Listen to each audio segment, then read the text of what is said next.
Inflation came in right on target. What does that mean for the real estate industry? Next. Yeah, cue the fireworks. You heard that right. We have some good news on inflation. We're going over that as well as home prices. What did Zillow say yesterday or last night about future home prices here the rest of the year? And anybody want to know what's happening to rates? I'm going to go over that today as well. All in Real Estate Daily. Welcome everyone. My name is Troy, and every day we go over the latest news in real estate, housing, and the mortgage markets.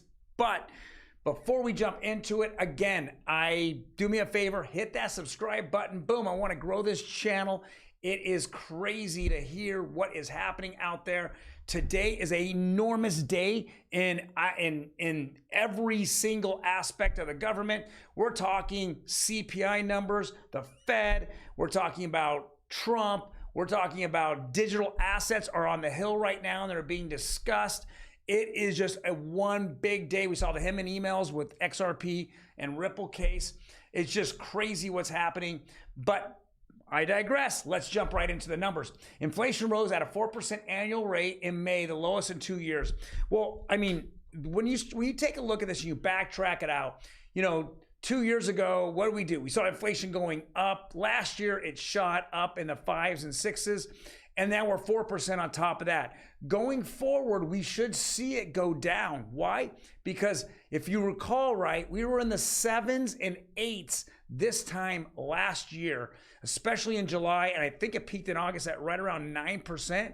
So as long as we can just maintain what we're having right now, we should see this number go down in the mid 3s.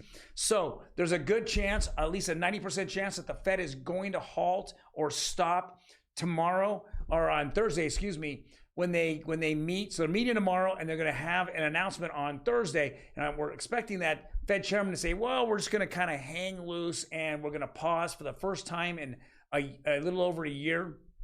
Now, though, I think he's going to come out with a cautionary tale of what's going to happen in July and August, or June, I should say, and August when they meet next. And they're going to kind of figure out that they're not going to say they're going to pivot, but I feel that they're going to say that there could be another hike somewhere in the near future, possibly the last one. But I'm hoping that they're a little more dovish than that. All right, let's jump into it. Yesterday on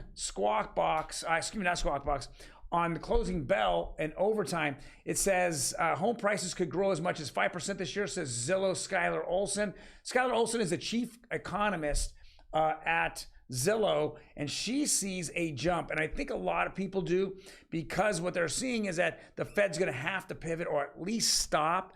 And if they stop and they're consistently stop raising, then we're going to see rates go down. And when rates go down, the buyers are on the sidelines. And as our next article, home price growth surges as home buyers outnumber sellers.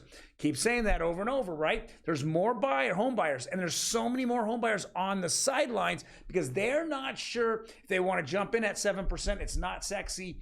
I've been telling people, I'd be looking at homes right now. Why? Because when the rates go down, the buyers that are sitting on the sidelines are going to come off the sidelines and they're going to push home prices up. There's so much wealth in the United States that is really undocumented.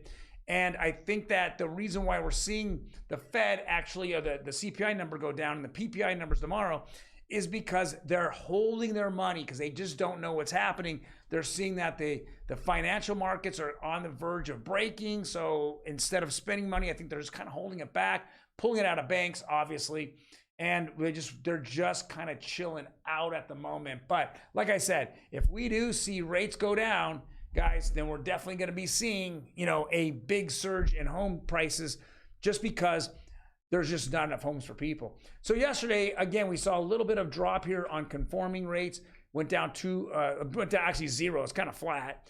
30-year jumbo, which took a 31 basis points dump yesterday, went down another 7 points. But we did see FHA bump up a little bit. And I know today after the CPI numbers,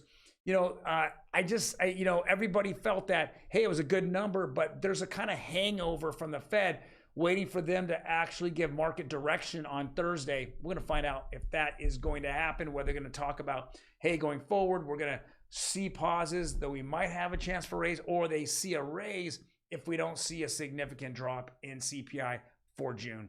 Guys, thank you very much for joining me today. This is short and sweet. PPI is out tomorrow. Fed meeting and the aftermath with the Fed chairman will be on Thursday. Big week. And then, of course, we're going to have more unemployment news on Friday. This is all going to affect the housing market. Can't wait. You guys take care. I'll see you tomorrow.